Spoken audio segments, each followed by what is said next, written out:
mohon kepada Allah. Kerana Allah telah menyediakan syurga seluas di antara langit dan juga bumi.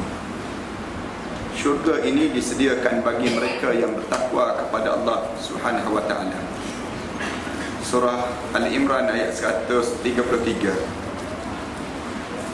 Tuan-tuan, malam ini kita dah berada pada malam yang ke-19 Ramadan. Maknanya kita sudah berada pada saat yang paling yang dinamakan dengan penghujung Ramadan. Seketika lagi kita akan masuk fasa yang terakhir, yang disebut dengan fasa yang paling penting dalam kita berada dalam bulan Ramadan ini, iaitu yang disebut dengan malam-malam yang ganjil, yang kita diajar supaya kita dapatkan, yang dinamakan dengan malam Al-Qadr. Malam Al-Qadr ini merupakan malam yang kita dipahamkan dan kita diajar supaya kita faham dalam diri kita bahawa malam yang lebih bernilai daripada, lebih baik daripada 1000 bulan yang lain. Khairun min alfi syahr, lebih baik daripada 1000 bulan yang lain. Tuan-tuan, boleh jadi kita akan tanya, kenapa penting sangat untuk kita nak dapatkan malam-malam yang bernilai ini, lebih baik daripada 1000 bulan ini? Jawabnya, umur kita tidak sepanjang usia umat terdahulu. Allah jadikan masa hidup kita singkat, tidak sepanjang usia umat-umat terdahulu. Umat dahulu Allah jadikan usianya sepanjang, lebih kurang sampai ribuan tahun, ratusan tahun pun ada. Tetapi umur umat Muhammad Allah jadikan pendek saja. Rasulullah sallallahu alaihi wasallam sebut, umur ummati baina 60 wa 70. Umur umat aku di antara 60 tahun hingga 70 tahun. 60 tahun hingga 70 tahun tak lama nak dibandingkan dengan usia umat-umat yang terdahulu ini sampai ratusan dan ribuan tahun. Bagaimana Allah nak suruh kita berjaya menandingi amalan umat terdahulu? Allah kurniakan kita bulan Ramadan dan Allah jadikan satu malam yang disebut dengan khairun min alfi syahr, lebih baik daripada 1000 bulan yang lain. Satu malam yang kita dapat lebih baik daripada 1000 bulan, maknanya sama dengan 82 tahun usia kita beribadah. Kita baca Quran, kita duduk majlis ilmu, kita zikir, kita solat tarawih, kita buat apa saja malam-malam sebegini, merupakan malam-malam yang penting dalam hidup kita, supaya kita ni benar-benar bernilai dalam kehidupan kita ini sendiri. Perhatian sekian, kita akan tanya lagi, untuk apa kita nak suruh kita penting sangat sampai kita kena fokus terhadap pada 10 akhir ini? Kalau kita baca dalam hadis Rasulullah sallallahu alaihi wasallam, Rasulullah berada pada 10 akhir Ramadan, Rasulullah akan ketatkan simpulan kainnya. Rasulullah sallallahu alaihi wasallam akan tidur di masjid. Rasulullah sallallahu alaihi wasallam tak kenal, tak jamak dan tak sentuh isteri pada 10 akhir Ramadan. Kenapa beria sangat sampai begitu sekali? Rasulullah nak ajar pada kita. Ulama-ulama sebut nak suruh kita ni sentiasa betul perjalanan hidup kita. Perjalanan hidup kita ni kadang-kadang banyak di kalangan kita terseleweng jalan hidup. Jalan hidup kita ni kita rasa betul, tapi sebenarnya ramai di kalangan kita jadi tak betul. Tak betul perjalanan hidup ni, kitanya dalam keadaan hanyut dan hanyut. Ramai di kalangan kita demikian. Kalau tuan-tuan boleh lihat, orang yang mati berbeza-beza keadaan kematian mereka, dan kita pun tengok keadaan yang mereka mati itu, kita jangka kita tidaklah boleh menjadi terbaik daripada apa yang mereka meninggal dunia dalam keadaan lebih kurang kita dengan mereka saja. Kerana apa dia? Kerana amalan dipanggil. Amalan dalam hidup kita ni di antara amalan yang sering kali kita tersilap dan tersasar pada diri kita. Nak berada pada jalan yang lurus tak mudah. Jalan ini jalan yang bengkang-bengkok, yang sering kita terlibat di kalangan kita. Kita rasa kita berada pada jalan yang benar, tetapi apabila kita mati, ramai orang yang terkejut. Allah, mati aku dalam keadaan yang tak benar. Yang ni yang disebut dalam Quran banyak. Cerita tentang mengenai bagaimana keadaan kita ghaflatin mu'ridun, yang disebut dalam Al-Quran, dalam hidup dalam keadaan ghaflat. Ghaflah dalam keadaan kita leka ataupun lalai, kemudian mu'ridun, dalam keadaan kita berpaling. Perhatikan dengar cerita-cerita orang mati. Kita dengar, kita lihat bagaimana keadaan-keadaan yang mengejutkan. Ramadan ini Allah suruh kita belajar tentang bagaimana kita ni, jangan kita mati dalam keadaan terleka. Jangan kita mati dalam keadaan jalan yang tak betul. Jangan. Sehingga kan kita diajar supaya sentiasa berhati-hati, berambil kira setiap detik dan setiap masa dalam waktu mana kita berada saat sebegini. Mungkin kalian tak faham lagi apa yang saya nak maksudkan. Cuba kita tengok contoh yang mudah. Petang tadi pun saya sebut dalam radio IKIM, bagaimana di kalangan kita kan, bila kita bersahur, kita buat contoh. Kita bersahur ini, kala mana kita bersahur, ramai di kalangan kita dekat dengan subuh kita bersahur. Kita makan dan kita makan. Tengah-tengah kita makan itu, kadang-kadang kita tengah-tengah kita makan, kedengaran azan. Bila dengar azan kita terkejut. Ramai di kalangan kita terkejut. Terkejut dengan azan. Allah kita sebut, azan dah. Azan tersebut kita sebut pada keluarga kita, berhenti. Kita larang anak kita, jangan makan lagi. Jangan makan. Jangan masuk dalam makanan. Ada setengah orang ludah kembali makanan yang keluar ini. Bila ludah kembali makanan keluar yang masuk dalam mulut, kemudian ada anak kita nak ambil gelas, nak ambil air, kita kata jangan minum air. Tak boleh dah minum air tersebut. Kita tak benarkan dia minum dan sebagainya. Kita pun mula kesian. Tak sempat nak minum air. Padahal kita dah makan. Tapi kita kesian dengan yang tak sempat tadi. Tak sempat nak minum air. Kita mula terfikir, terbayang terus. Pagi lepas subuh nanti, kejap lagi kita akan jadi haus. Kita akan jadi rasa dahaga yang amat sangat. Kerana kita makan saja tanpa sempat kita minum air. Kalian tahu tak? Di saat mana kita bersahur itu, Allah sedang mengajar pada kita. Kita sedang, bagaimana kita sedang nikmat-nikmat. Tiba-tiba panggilan kematian mengejut datang dalam hidup kita. Saat mana kita kedengaran azan, waktu tersebut kita sedang nikmat. Kita sedang menikmati hidup. Tiba-tiba Allah rentak nyawa kita. Allah matikan kita. Ramai mana orang yang Allah matikan dia? Mati dalam keadaan yang dia tak bersedia untuk menghadap depan Allah.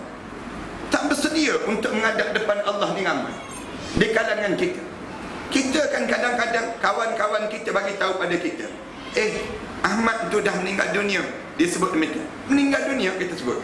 Bila meninggal? Kita kata baru semalam, tidur semalam, bangun-bangun dah sejuk jasad dia. Allah kita kata, dia sihat-sihat lagi. Kita rasa terkejutkan dengan kematian dia. Terkejut. Dia tak ada sakit, boleh mati. Dia dalam keadaan yang sebegini, boleh mati. Kita sebut demikian. Kita rasa terkejutkan dengan mati dia. Yang mati itu jauh lebih terkejut saat di mana dia mati. Yang mati itu pun dia terkejut, tergamam jauh sangat. Allah mati dah aku.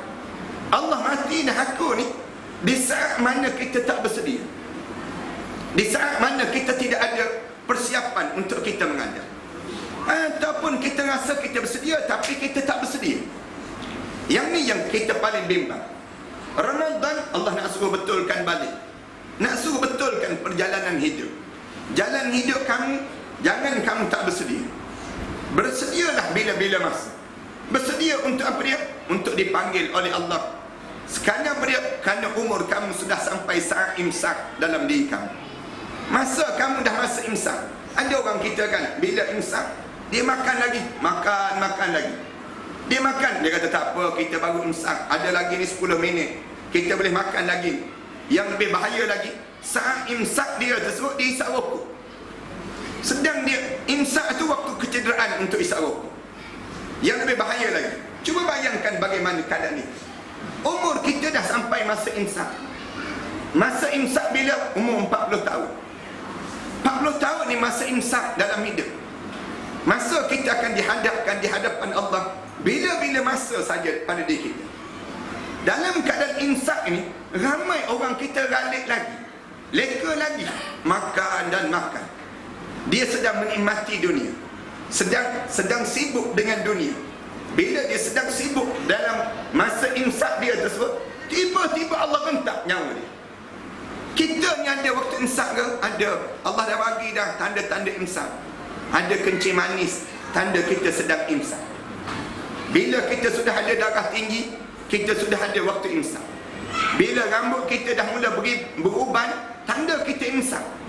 Bila telinga kita ni dah mula tak berapa nak dengar dah, tanda kita sedang masuki waktu imsak. Waktu untuk kita nak dihadapkan di hadapan Allah bila-bila masa oleh Allah. Tapi wahum fi ghaflatin mu'ridun, kamu masih lagi dalam keadaan leka dan lalai. Kamu leka lagi. Allah sebut dalam Al-Quran Karim, Allah Subhanahu wa taala cerita tentang ni dalam surah Al-Anbiya ini. Allah Subhanahu wa taala sebut manusia ni dalam keadaan fi ghaflatin mu'ridun, dalam keadaan ghaflah, dalam keadaan leka dan juga terhalang daripada dia mengasihi Allah. Saya nak sebut sikit pada tuan-tuan, ada 3 benda yang biasanya kita terseleweng dalam hidup kita. 3 benda ni yang kita terseleweng pada diri kita.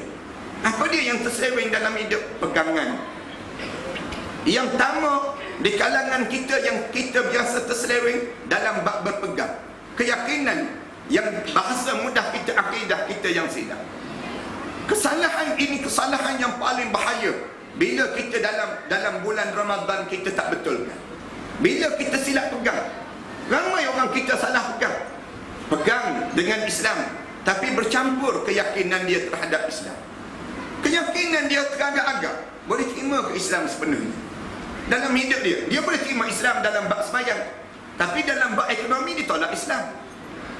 Orang kita kadang-kadang dia terima dalam bab solat, tapi dalam bab keyakinan politik dia tolak Islam. Bagaimana itu boleh tolak? Padahal dia sudah sebut dia Islam. Patutnya bila dia Muslim, dia kena masuk semualah Islam. Dia mana boleh terima separuh dan dia tinggal separuh? Terima Islam, udkhulu fis silmi kafah. Masuk Islam semua sekali. Jangan ambil separuh dan tinggal separuh. Keyakinan di kalangan kita ada orang kita bercampur. Dia kata saya terima Islam dalam bab sembahyang puasa je ustaz, tapi dalam bab kehidupan saya terima nasionalis. Dalam hidup saya tak terima Islam, saya terima sekularis. Yang lebih teruk lagi, saya Islam tapi Islam liberal ustaz. Saya Islam tapi saya Islam demokrat. Islam yang bercampur dalam hidup, kepeningan dalam kehidupan mereka. Islam huwal Islam, Islam ni Islam. Dia tak boleh bercampur dengan ajaran-ajaran yang lain, tak boleh. Ada orang kita dia pening dalam hidup dia. Bila sambut raya dia sambut, raya Aidilfitri dia sambut, datang raya Kristian dia sambut juga, datang yang disebut dengan Deepawali dia sambut juga. Pegangan apa kamu ada dalam hidup kamu? Bila kamu dah bercampur, semua sekali kamu campur, adukkan dalam hidup kamu. Konon-konon nak tunjuk bagaimana kamu nak jaga kesamaan liberal di kalangan kamu ini sendiri. Sebab tu, buat apa Allah turunkan ayat Quran? Dalam ayat Al-Quran Karim Allah sebut lakum dinukum waliyadin. Bagi kamu agama kamu, bagi kami agama kami. Kesilapan dalam berpegang ini ramai di kalangan itu, sehingga kan dekat nak meninggal dunia tak boleh mengucap. Kenapa tak boleh mengucap? Dalam hadis-hadis cerita tentang bagaimana sukarnya orang dekat nak meninggal dunia nak sebut asyhadu an la ilaha illallah wa asyhadu anna Muhammadar Rasulullah. Kenapa tak boleh sebut? Kerana gangguan yang mengganggu ini, mengganggu pada diri dia. Jangan sebut asyhadu an la ilaha illallah. Matilah dalam Yahudi, matilah dalam Kristian. Rasulullah cerita tentang bagaimana syaitan datang mengganggu seorang dekat nak meninggal dunia. Jangan mati dalam Islam, matilah dalam ajaran Yahudi. Katanya syaitan yang menyamar menjadi arwah ayah kita, menyamar menjadi arwah ibu. Matilah dalam Kristian, kerana kamu mati dalam keadaan Kristian, kamu akan jumpa dengan ibu lepas pada kematian nanti. Yang akhirnya tak boleh mengucap. Dalam satu riwayat asar dia cerita, daripada 10,000 umat Nabi Muhammad sallallahu alaihi wasallam ini yang meninggal dunia, hanya seorang boleh mengucap 2 kalimah syahadat. 9,900 lagi tak boleh. 9,999 lagi tak boleh nak mengucap. Kenapa tak boleh mengucap? Kerana gangguan keyakinan dalam kehidupan. Tak yakin dengan Islam. Yakin Islam ni bukan hanya pada mulut. Mulut bukan Islam, bukan berislam lagi. Islam laisal iman bitamanni. Agama ni bukan dengan angan-angan, walakin ma waqara fi qalb. Apa yang kamu ikrarkan dalam hati kamu, wa tasdiqun bil amal, dan kamu benarkan dengan amalan dalam kehidupan kamu. Ini menunjukkan keimanan yang tambah, yang kita kena perbetulkan. Bulan Ramadan, betulkan balik. Aku mesti balik dengan Allah. Jangan aku jauh daripada Allah. Kita sentiasa betulkan perjalanan hidup kita. Yang kedua, tolong betulkan apa dia? Yang disebut dengan ibadah. Ibadah kita. Lagi lama kita solat, sepatutnya lagilah kita ni semakin khusyuk. Kenapa dia jadi kita tak khusyuk? Kerana kita ni kita dah solat dah. Patutnya kita solat ni, lagi lama kita solat, lagi hebatlah solat kita. Menjadi semakin naik darjat kita. Tapi kenapa tak? Bila kita solat, zaman kita sekarang ni, solat saja kita tak rasa nikmatnya solat.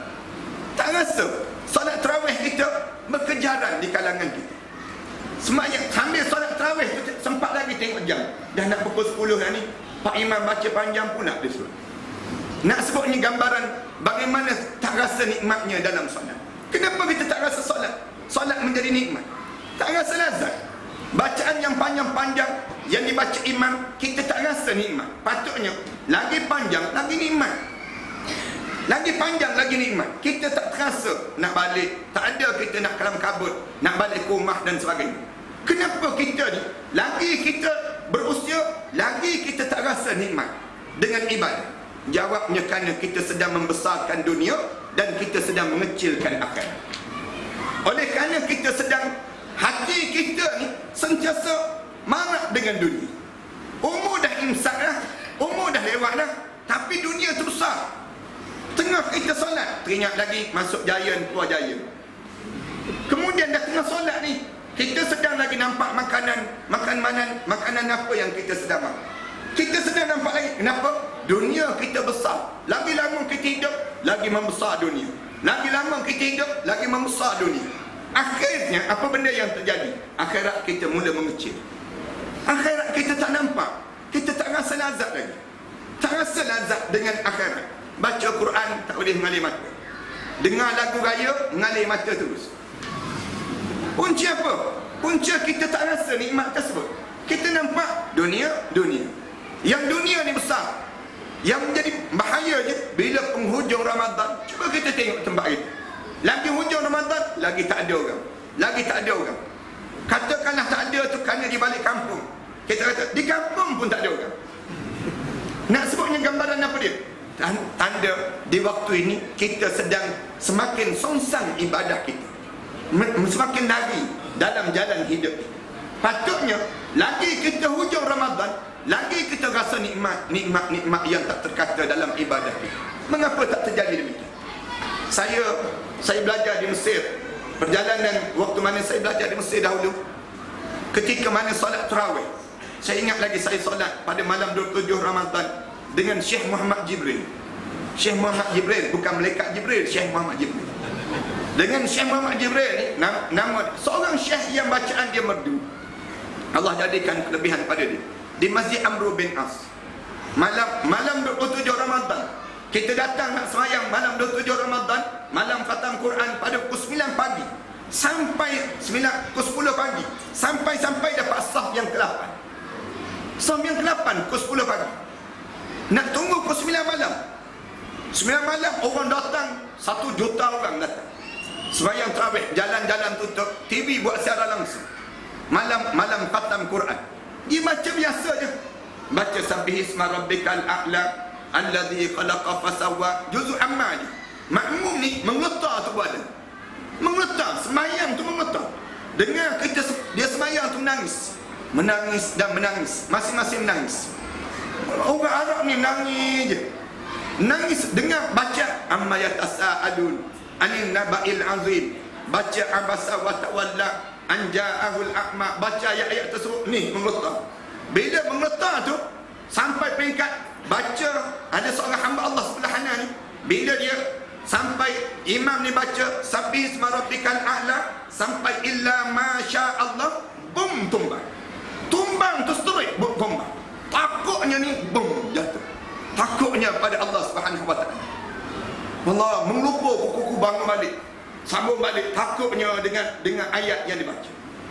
Kita ni tumbang juga, tertidur dah kuku. Kita jadi demikian. Punca apa? Punca kita ni, dunia kita besar, akhirat kita kecil. Ubahlah. Bila kita berRamadan ini, cuba belajar untuk mengecilkan dunia. Umur kita ni semakin imsak kan.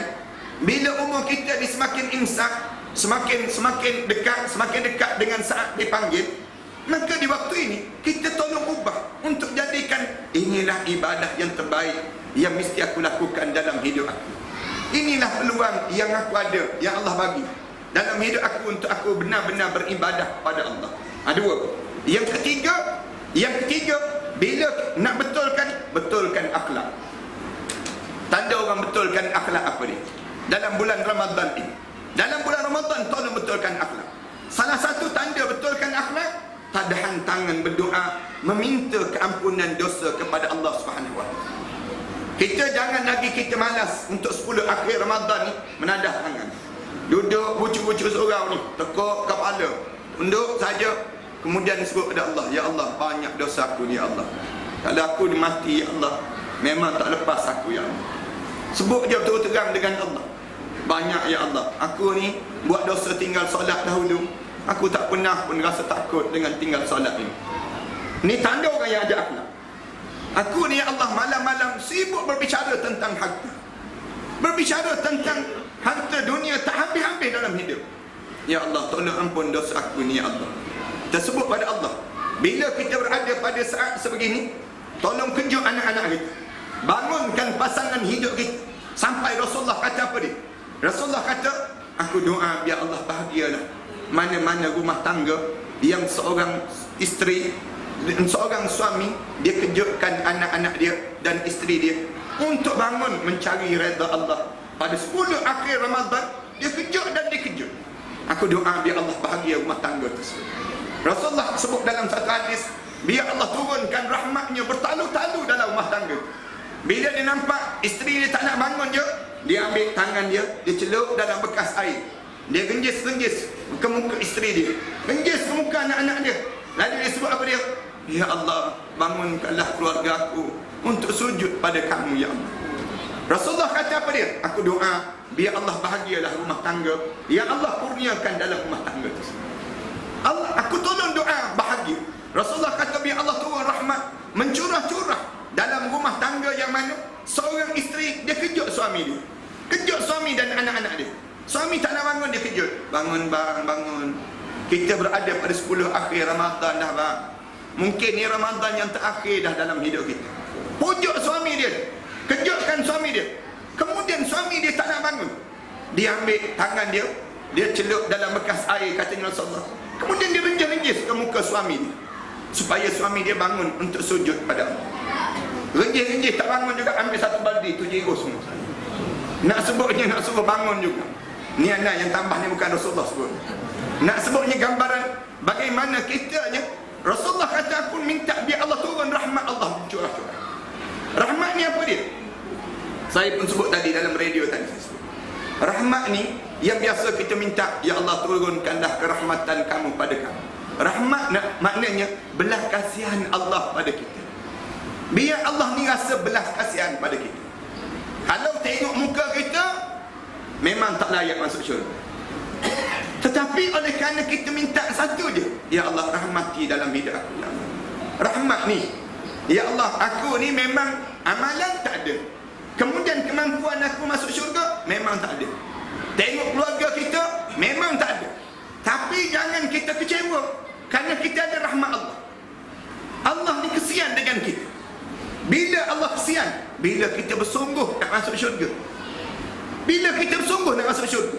Macam anak-anak murid yang dia beria sangat nak lulus PESA, dia tulis juga, dia tulis juga, dia tulis juga, dia jawab juga. Akhirnya guru ni tengok saja kertas peperiksaan tersebut. Guru-guru yang saleh ni, dia akan tengok, sian budak ni memang beria ni, walaupun dia ni memang tak ada kelayakan, tetapi oleh yang demikian kalau tengok dia beria sangat, dia jawab juga, bagilah lulus pun lulus. Kita sama juga. Kita ni nak kata kita ni warak sangat, tak sangat. Nak kata kita ni hidup dalam keadaan tak buat dosa, tak mungkin, kita ada dosa. Tapi kita kena tarik belas kasihan Allah, kena tarik rahmat Allah. biar Allah jadi kesian pada kita. Bangun, duduk di bucuk katil kita tu, doa pada Allah. Nangis esok-esok tengok muka anak-anak kita ni. Ya Allah, aku ni kalau aku matilah, anak-anak aku ni tak boleh sembahyang mayat aku ni, ya Allah. Aku cuai, ya Allah, aku tak didik anak aku dahulu, ya Allah. Kita tengok muka isteri kita, aku mati, ya Allah, isteri aku kahwin dengan orang lain lah. Kita senang kita kahwin dengan orang lain, kahwin saja tak apa juga. Habis kereta-kereta baru yang kita beli, dah nak beli kereta baru je beli, habis dapat pada suami baru. Suami baru pula lalu kawasan kubur kita.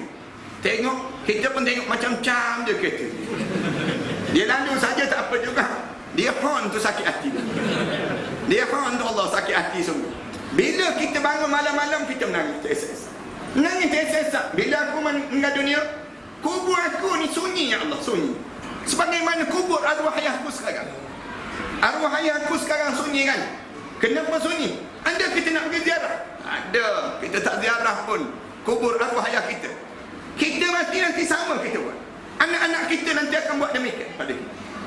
Kenapa dia? Ada kita kalau nak baca doa, nak infak, niat atas nama arwah ayah, niat atas nama arwah ibu kita, ada. Bila tak ada, kita tahu. Tapi begitu kita sebut, ya Allah, aku nak rahmat kamu ni biar mencurah-curah dalam hidup aku, ya Allah. Bila kita buat demikian, kerahmatan Allah ini datang. Saya nak sebut satu peristiwa yang berlaku. Saya nak hentikan tazkirah ringkas ini. Nak sebut peristiwa yang berlaku di zaman Imam Ghazali rahimahullah. Imam Ghazali kata, ada seorang hamba Allah yang dosa yang banyak dia buat. Dosa apa dia tak buat? Dia buat semua. Suatu hari dia meninggal dunia. Bila dia meninggal dunia, orang kota Baghdad tak nak sembahyang jenazah dia. Isteri dia bagi tahu pada penduduk kota Baghdad, datanglah, suami saya meninggal dunia, tolong mandikan. Tunggu zuhur, tak ada orang datang. Sampai asar, bila asar baru orang datang. Tak ada orang datang. Disebut dalam kitab ni, tak ada lagi orang datang. Isteri dia tunggu sampai asar, tak ada. Ambil, golekkan jenazah suami dia, mandi sendiri. Mandi jenazah suami, siap mandi, golek atas kain kapan, kemudian golek pula di atas yang disebut dengan lepah kurma, tarik dengan kaldai. Tarik jenazah suami, tak ada orang datang. Sampai di hujung kota Baghdad, Imam Ghazali kata pada dia mula gali kubur, gali sampai parah pinggang, dia naik. Bila dia naik saja, isteri dia naik, tiba-tiba tengok orang alim yang soleh yang datang. Orang alim soleh datang, bergegas datang, berpeluh datang. Dia sebut, ni jenazah suami kamu kan? Katanya isteri dia, ya, jenazah suami saya. Kejap-kejap dia datang, bagi tahu penduduk kota Baghdad, kejap, panggil semua penduduk kota Baghdad, aku nak solat jenazah dia. Dan semua kena datang untuk solat jenazah. Isteri ni bergagah bagi tahu. Suami yang orang alim ditunggu, sekejap orang datang. Bila orang datang saja, semayang jenazah. Siap semayang jenazah ke bumi, pakat ke bumi jenazah. Siap ke bumi ni, orang ramai tanya orang alim, kenapa kita mandikan, kenapa kita semayangkan jenazah orang yang buat dosa? Dia kan seorang pendosa, banyak dosa, kita semayang jenazah untuk apa dia?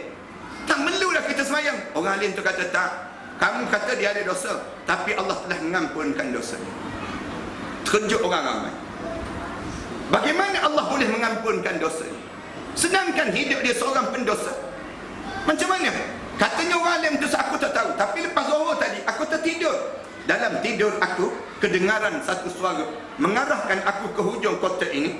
Dan katanya orang alim tersebut, ada satu jenazah yang dibawa oleh seorang isteri. Sesungguhnya jenazah itu telah diampunkan dosa dia di sisi Allah. Dengar je orang ramai lagi terkejut. Orang ramai tanya, macam mana Allah boleh mengampunkan dosa dia? Macam mana Allah boleh mengampunkan dosa dia? Lalu katanya orang alim tanya isteri dia. Isteri dia sebut, isteri dia kata apa dia? Tuan-tuan tahu suami saya memang buat dosa, minum arak, berzina, buat macam-macam sebelum dia mati. Tapi dia ada 3 amalan yang dikerjakan sebelum daripada dia menghadap depan Allah. Orang ramai tanya, apa dia amalan? Yang pertama, arwah suami saya ni, pada penghujung kehidupan dia, rumah kami sering kali didatangi 2 orang anak yatim piatu.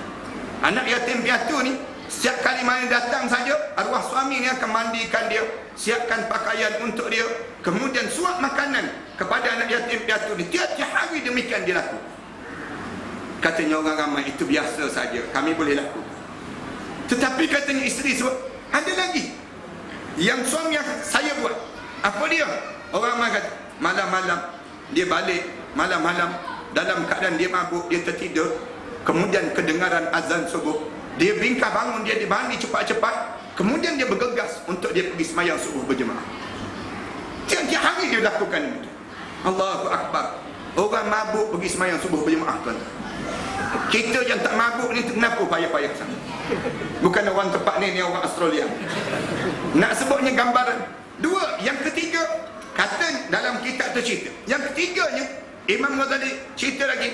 Dia kata, yang ketiga, katanya isteri sebut, suami saya memang dia buat dosa, tapi malam-malam dia bingkah bangun, dia akan bangun pukul 2-3 pagi, dia akan menginsur ke di hujung bucu-bucu rumah.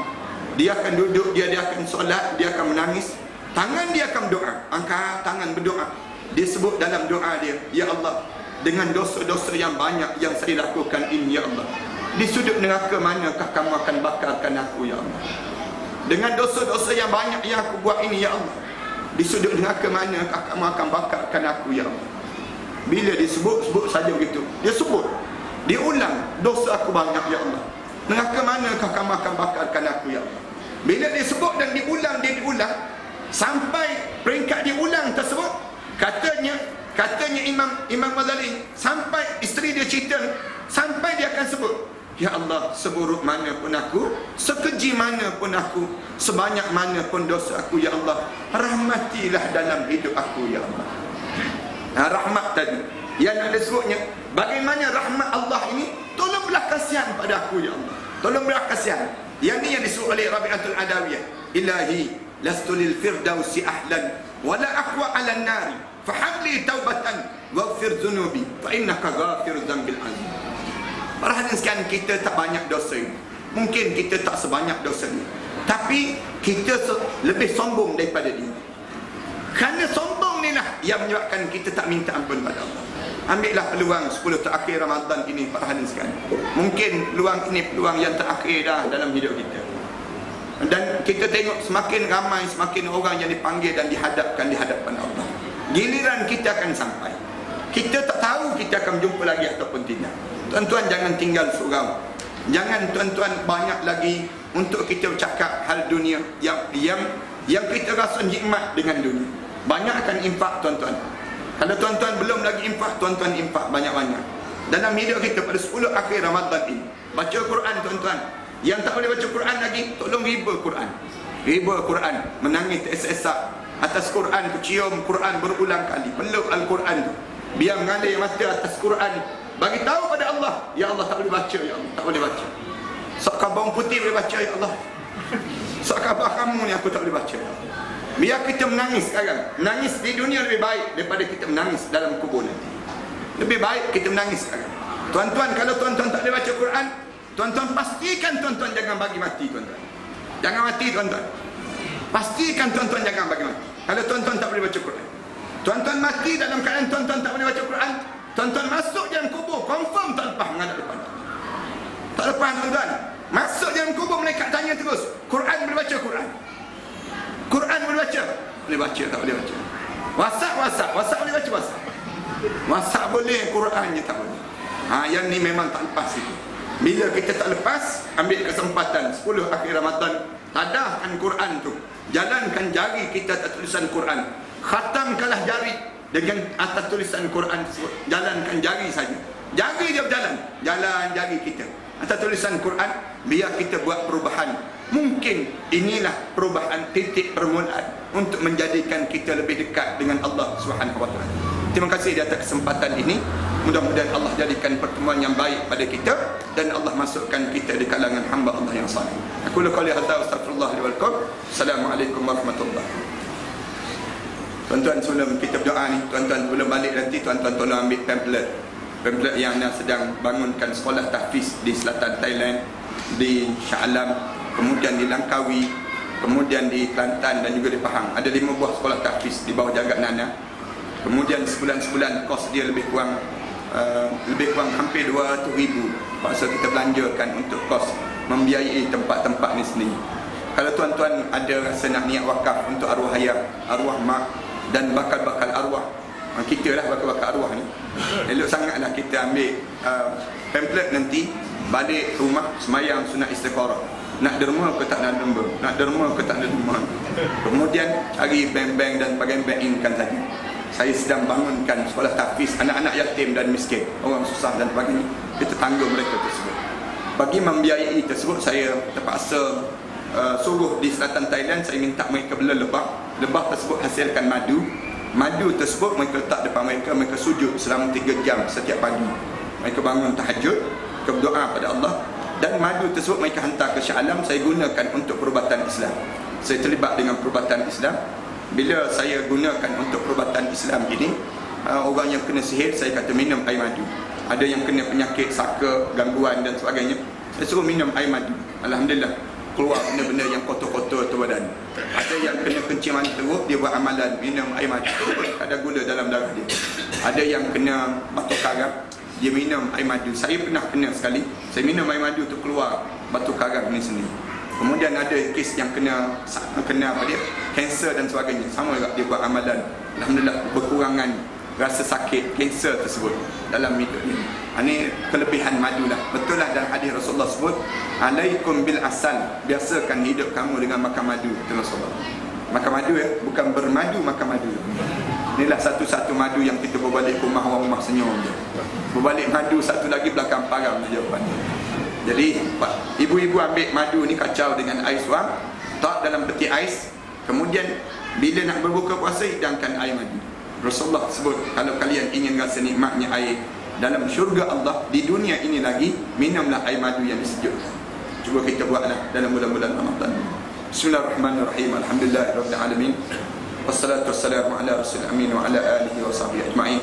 Rabbana iftah bainana wa baina qaumina bil haqq wa anta khairul fatihin. Rabbana zalamna anfusana wa illam taghfir lana wa tarhamna lanakunanna minal khasirin. Rabbana wa tub alaina innaka antat tawwabur rahim. Ya Allah, ya Tuhan kami, ampunkanlah dosa-dosa kami ya Allah, dosa besar kami dan dosa kecil kami ya Allah, dosa yang sengaja dan dosa yang tidak sengaja kami lakukan ya Allah. Ya Allah, ya Tuhan kami memang tidak layak untuk masuk ke syurga kamu ya Allah, tetapi kami tidak mampu untuk menentangi halangan, kami tidak mampu untuk dihumban ke dalam neraka kamu ya Allah. Ya Allah, tolong ampunkanlah dosa kami ya Allah, kurniakanlah keampunan kamu pada kami ya Allah, kerana kamu seringkali mengulangi, kamu mengampun dosa-dosa hamba-Mu ya Allah. Ya Allah, ya Tuhan kami mohon pada kamu ya Allah, apa yang pernah dipohon oleh Nabi kami Muhammad sallallahu alaihi wasallam, jauhkanlah kami ya Allah daripada apa yang diminta dijauhi oleh Nabi kami Muhammad sallallahu alaihi wasallam. Ya Allah, ya Tuhan kami, turunkanlah kerahmatan kamu untuk kami ya Allah, jadikanlah kehidupan kami penuh dengan keberkatan ya Allah. Ya Allah, panjangkanlah umur kami dalam keredaan kamu ya Allah. Berilah kami peluang ya Allah untuk kami mengecapi malam Lailatul Qadar dalam hidup kami ini ya Allah. Ya Allah, gerakkanlah hati kami ya Allah, gerakkanlah hati anak-anak kami, keluarga kami ya Allah, untuk bangun dan sujud pada kamu ya Allah. Jauhkanlah keluarga kami ya Allah daripada suka melakukan perkara yang mungkar dan keji ya Allah. Ya Allah, ya Tuhan kami, jauhkanlah masyarakat kami ya Allah daripada sikap yang kotor dan keji itu ya Allah. Dekatkanlah kami ya Allah kepada menjadi hamba kamu yang terpuji ya Allah, yang sentiasa berusaha untuk membaiki diri kami ya Allah, menjadi hamba kamu yang saleh ya Allah. Ya Allah, ya Tuhan kami, di saat kami menadah tangan ini ya Allah, ada di kalangan kami yang sedang berhadapan dan sedang bergelut dengan penyakit yang berpanjangan ya Allah. Kami mohon pada kamu ya Allah, dengan kebaikan doa yang kami tadahkan ini ya Allah, kamu sembuhkanlah penyakit-penyakit yang dideritai di kalangan kami ini ya Allah. Ada di kalangan kami ini ya Allah sedang menderita penyakit-penyakit hati yang banyak ya Allah. Kamu jadikanlah kebaikan daripada doa ini ya Allah, kesembuhan daripada penyakit-penyakit hati yang besar dalam hati kami ini ya Allah. Dekatkanlah kami dengan sifat mahmudah ya Allah, jauhkanlah kami daripada sifat mazmumah ya Allah. Ya Allah, ya Tuhan kami mohon pada kamu ya Allah agar diampunkan kesilapan dan kecuaian kami ya Allah. Sewaktu mana kami menjadi suami kepada isteri kami ya Allah, diampunkan kesilapan kami sewaktu mana kami menjadi ayah kepada anak-anak kami ya Allah. Kami mengakui ya Allah terlampau banyaknya kesilapan kami dan terlampau cuainya kami dalam membesarkan mereka itu ya Allah. Ampunkanlah kesilapan kami ini ya Allah. Ampunkanlah kesilapan kami sewaktu mana kami menjadi isteri kepada seorang suami ya Allah, menjadi ibu kepada seorang anak, kepada anak-anak itu ya Allah. Banyaknya kesalahan kami dan kesilapan kami dalam kami menguruskan tanggungjawab ini ya Allah. Ya Allah, ampunkanlah dosa kami menjadi pemimpin kepada rakyat kami ya Allah. Dosa kami menjadi rakyat kepada pemimpin kami ya Allah. Ya Allah ya Tuhan kami mohon pada kami ya Allah, agar dirahmati kehidupan kami ini ya Allah, dijadikan kebaikan yang terusan dalam hidup kami ini ya Allah. Jauhkanlah kami ya Allah daripada kemarahan dan kemurkaan kami ya Allah. Izinkan bibir kami menyebut la ilaha illallah Muhammadur Rasulullah di akhir kehidupan kami nanti ya Allah. Jadikanlah kubur kami di kalangan kubur-kubur hamba kamu yang saleh ya Allah. Dimasukkan kami di kalangan kubur kami di antara taman-taman syurga ya Allah. Jangan kamu jadi kubur kami di antara kawah-kawah neraka ya Allah. Ya Allah, ketemukanlah kami dengan arwah ayah kami ya Allah, yang telah meninggal dunia sebelum daripada kami ini ya Allah. Saat ini ya Allah, kerinduan itu mendatangi dan mendatangi kami ya Allah. Saat kami bersama dengan arwah ayah kami ya Allah, bersahur dan berbuka bersama dengannya ya Allah. Saat mana gelak tawa dan gurau senda kami dalam keluarga kami ya Allah. Saat ini ya Allah, tiada lagi kata-kata arwah ayah kami ya Allah, tiada lagi pelukan mesranya itu ya Allah. Ia terbaring kaku di kuburan itu ya Allah, menunggu doa-doa anak yang saleh untuknya ya Allah. Jadikanlah doa ini doa anak yang saleh ya Allah, untuk dijadikan kuburan arwah ayah kami di antara taman-taman syurga ya Allah. Jangan kamu jadikan kuburnya di antara kawah-kawah neraka ya Allah. Kami anak ya Allah, banyak melakukan kesilapan terhadapnya suatu ketika dahulu ya Allah. Kami seringkali memalingkan muka kami daripadanya ya Allah, bercakap dalam keadaan bahasa-bahasa yang kasar di hadapan bapa kami ya Allah. Kami banyak melakukan kesilapan padanya ya Allah. Di kala inikah ya Allah, kami mula merasakan anak-anak kami pula bercakap kasar pada kami ya Allah, dengan kata-kata kami dahulu ya Allah. Kata-kata itu seringkali diungkap dan disebut kembali oleh anak kami ya Allah. Ampunkanlah kesilapan kami terhadap bapa kami ya Allah. Ya Allah ya Tuhan kami pohon keampunan dosa kami terhadap kedua bapa kami ya Allah. Lebih khusus lagi dosa kami terhadap ibu kami ya Allah. Kami mengakui ya Allah, kami pernah meninggikan suara di hadapan ibu kami ya Allah. Kami pernah menengking kata-kata ibu kami ya Allah. Kami pernah mengguriskan hati ibu kami ya Allah. Kami pernah melihat ibu kami tersandar lesu di dinding itu ya Allah, mula mengalir air mata ya Allah di pipinya ya Allah, mengesat-ngesat air matanya ya Allah, melihat tingkah laku kami ini ya Allah. Ampunkanlah dosa kami di kala itu ya Allah. Ya Allah, ibu kami menyayangi kami ya Allah. Dalam kegelapan malam itu ya Allah, ibu kami memeluk kami dengan penuh kasih sayang ya Allah. Ibu kami ya Allah, dalam kesejukan malam itu ya Allah, membaluti kami dengan kain selimutnya ya Allah. Ibu kami ya Allah, mencium pipi kami dengan penuh kasih sayang ya Allah.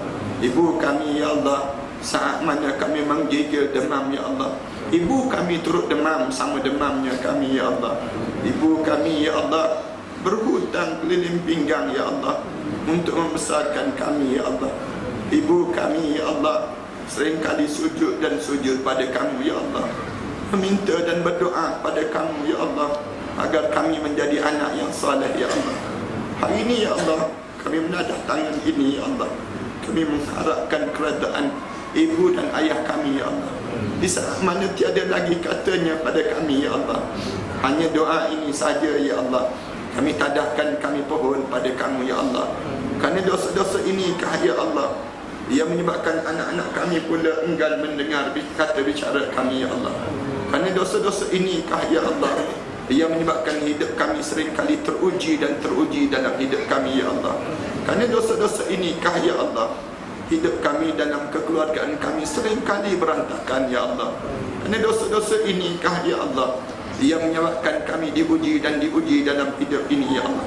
Ya Allah, seburuk mana pun kami ya Allah, sekeji mana pun kami ya Allah, segunung mana pun dosa yang pernah kami lakukan di dunia ini ya Allah, Sebanyak mana pun kesilapan yang pernah kami lakukan di dunia ini, Ya Allah, kamu ampunkanlah dosa kami, Ya Allah. Kamu pandangkanlah kami dengan pandangan rahmat kamu, Ya Allah. Pada siapa lagi kami akan mengadu doa ini, Ya Allah, kecuali pada kamu lah, Ya Allah, yang kami harap dan kami tagihkan, Ya Allah. Kamu dengarlah doa hamba-Mu ini, Ya Allah. Kamu dengarlah doa hamba-Mu ini, Ya Allah. Kamu dengarlah doa hamba-Mu ini, Ya Allah. Rabbana atina fid dunya hasanah wa fil akhirati hasanah wa qina azabannar. Alhamdulillah rabbil alamin.